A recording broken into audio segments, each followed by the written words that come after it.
Welcome back to Byron Bay Alive TV. Jason Zalu here. We have our second segment of the local recording studios. And today we're here with a recording studio in the industrial estate. Best kept secret, nestled away in the corner. We're going to be talking with Lucius Borich, drummer of progressive rock band Cog, music producer, mix engineer, sound engineer, and session drummer. So let's go and have a look. Let's check it out.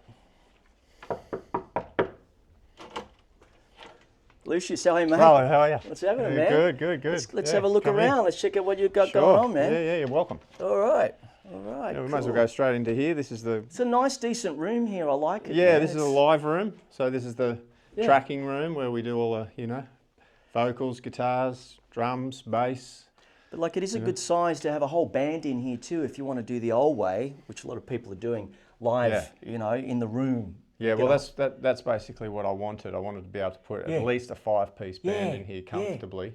Yeah, okay. We've got the natural light coming in up there, which is good too, and it's a good sounding drum room. I'm a drummer, so I wanted to, I was very fastidious about having a great drum room and how to get that sounding good. So 100%. So yeah, we're all systems go with that end of it. It's great. So you got this kit set up permanently. This is your main studio kit? Oh yeah, well that's my main studio kit. I've got lots of parts to it. So there's different configurations, different sizes for different types of sessions, whether it be hard rock or metal or blues or funk. Chop and change out the sizes. Yeah, okay. So lots of different. So I've got a session coming in today. So with Pahelian, they're a local band, more of a progressive band. And so you got the full 4 toms. Yeah. They're kind of quite dynamical as a band, you know. So they've done three tracks, and they're coming in to do the last one today. Okay. Yeah, which is good. And you're just tracking drums, or what are you doing today? We'll do the whole lot. We'll do guitars, bass, vocals. Okay. Yeah, 5-piece band. Yep. Are you doing it separately or together, or the boys are out there while the the guitarist, bass player out there, while you're tracking the drums in here? How are you working today? This to a particular situation, bands like to work in different ways, 100%. and obviously, given their time restraints or what, basically how they're working in that regard, we can do it individually or we can do it as a band. This band likes to do it individually because everyone's kind of working, or they work out a lot of their pre-production to start with. Which is very important. Which is good. So then, we just kind of come in, cut the drums, do that to some guide tracks, and then start overdubbing the guitars and the bass and everything else like that. And but some bands, they want to come in and do it a slightly different way. So 100%. And that's fine as well. And how many mics? I noticed you've got a few going on here. You've got some room mics over there. Yeah, probably. All up, how many mics we got going on? I think I've got like almost 22, which sounds pretty excessive. But I've got tops. I like to mic the tops and the bottoms of the tom-toms. Really? Okay. So we've got the 421s and I think the Sennheiser 604s or 603s or whatever. But they're tops and bottoms of the tom. I like to really get the full tone of the drum, which a lot of people they skimp out. They'll just get the top, and so I like to go. I mean, I'm a drummer, Of course, you want to get the best you can. Yeah, of course, and that's with everything. But drums is my foundation too, and it is the foundation sound of the record. Like a good drum sound is very, very important. So and then we've got just the typical close mics, really, and then we've got some room mics. That I noticed you've got 2 down the bottom here as well. Let's just have a little. Yeah, these are Rode's been really generous and give us a few mics. So we've got some nice Rode mics here. We've got the Alien. This one here is like a distortion mic, which is pretty cool. Yeah, so I can blend that in if you need to. Some nice ribbon Rode mics up there, which are good. So we've got a bunch of Shores. We've got ribbons. We've got nice. What else we got here? We've got the Neumanns. There's only got one Neumann at the moment, but yeah, all the good mics. And you got the Classics 57 on the snare at the top, which is great. For this particular session, for sure. We change depending on the sound of the record, like what it's going to be. So I know I'm producing Pahelian, so I know their sound. Right. I've already done 2 tracks for them already. Okay. And I kind of know the sound I want to dial in for them, to get what they need for the songs and the dynamic of the songs. Awesome. Yeah. All right. Well, let's go and have a look at the control room. Room. Yeah, come this way. This is a little bit more of the artillery of the drums here. Have we, a few more different types of sizes and snares, so we cater to different types of snares. That's great. So there's a lot of bang for your buck, basically. Yeah, exactly. With your options of production with drums, and also you got some amps. I see here, outboard gear. Got some amps here, so some all the classics. Yeah, pretty good stuff here. Get the job done. Got and obviously what we like to do too is, we encourage the bands to bring their sound in as well, and not rely on plugins or software plugins or whatever. Just have good gear so they're capturing the sound of their band. That's their tone. 100%. That's their originality, because all the bands are sounding the same a lot of the time, because they're all using all the same software, all the same sounds. So, very true. I think it's important if the band spends a bit of money on their gear. I mean, capture the sound. 100%. 100%. Cool. But the drum set, he hasn't got quite the drum kit at the moment, so that's why we have to use my one. Okay, well there you go, but man. That's coming. Your little lounge area. This is a little lounge area, cool. So bands can obviously chill out, and they can hang while we're doing what we're doing. The other boys are cutting the guitars or the bass or vocals, whatever. Bathroom, little kitchenette over there. These are our mics. Got just our mic selection all here. Different types of mics that are all kind of there. Some of the Cog vinyl albums that I've been involved in over the years. Getting back into that. Yeah. Oh, it's really good that even the Gen Zs. I was down Newtown a couple of months ago. Cause like yourself, Sydney boy back in the day. But I was in Newtown, and there was there was a record store, but there was also a hi-fi store.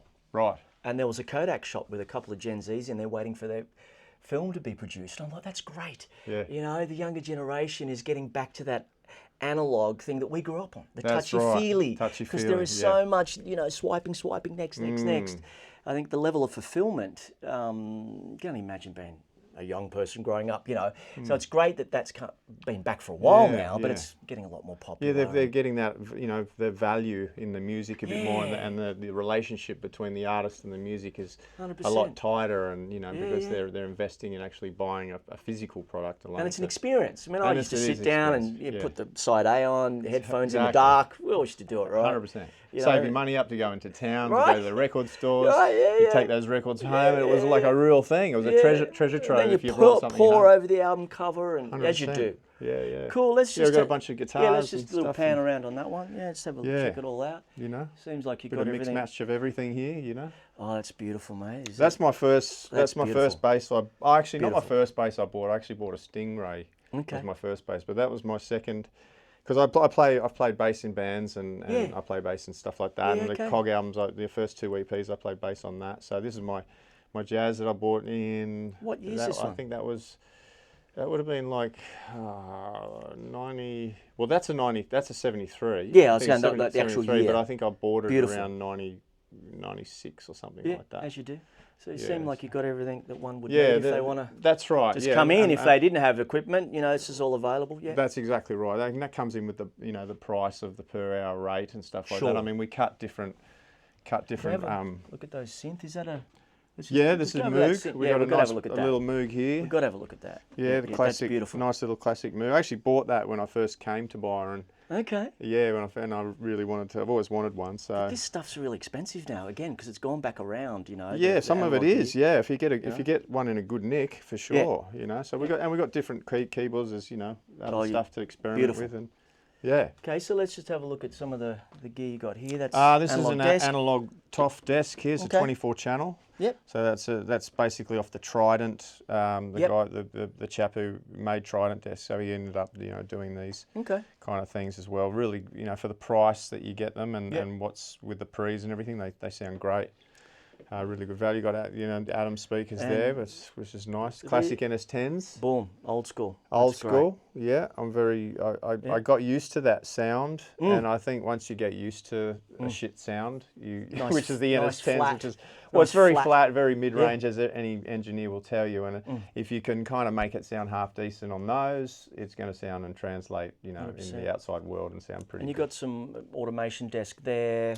And you're running Pro Tools? I'm running Pro Tools, 12, and all that stuff. So and I've just got some nice outboard gear here. Let's just pan around some analog gear there. This is by Warm Audio. Audio. Is that like a clone of the Pultex? Yeah, they're basically clones and stuff like that, but they sound fantastic. Yeah. Your Neve style. Yeah. You know, You've got everything there, yeah, obviously. And then, so, bit of everything there. Yeah, cool. I mean, we always want to acquire new things and try new things out and, yeah, and all the rest of it. But so far, so good. Yeah. Yeah. And you've been basically doing everything here yourself in the way of tracking the band, engineering it, and then it's an optional if the band wants you to mix it. They can take the tracks away if they're doing it themselves. Yeah. It's I mean, I like to be a part of the whole project if possible. Sure. If I like the project. Yeah, if you like it, which is fair. Because you invest, you just kind of capture the sound, and then also, you have an idea of how it could be mixed. So, but it's, that can be up to the band. Yeah. But sometimes I'll just mix a track that's come from somewhere else, or I'll do the whole thing. Okay. Well, mastering. Sometimes I do mastering as well. Okay. So and obviously session drumming is a big part of what I wanted you're up to as well. Yeah, wanted to create was to be. That's a part of the extra package if they want to come in and hire you as well. That's a part of it. That's right. Great. Yeah, that's right. Yeah. Awesome. So and I've cut drums for like lots of different types of projects, from heavy rock to local folk stuff to funk and blues and you name it really. Great. So I mean my passion has been in music, and I wanted to stay on that trajectory, and I set that compass pretty solid when I was younger. Yeah. And it's kind of served me well. It's been challenging, but I'm giving it a red hot go. As you go, you're stepping up. And we'll just wrap up this little section here. Are you happy with the results you're getting in this room with the mixers? Yeah, 100%. I mean that's I had this. Funnily enough, I had this same setup in Ballina, which was similar. This room, control room, was a little bit bigger. Yeah. So this is a bit smaller, which is good. It's actually it's flatter sounding, which is great, and it's also a bit more punchy and condensed. The other room was maybe just a bit big, mixing wise. But I basically had to reinvent the same thing, and when I got to Byron, that's what I did. Okay. But I'm really the proof is in the pudding when you send it out to the bands. There's 4 or 5 of them. They're in different spaces with 100%. Different speakers. Yeah.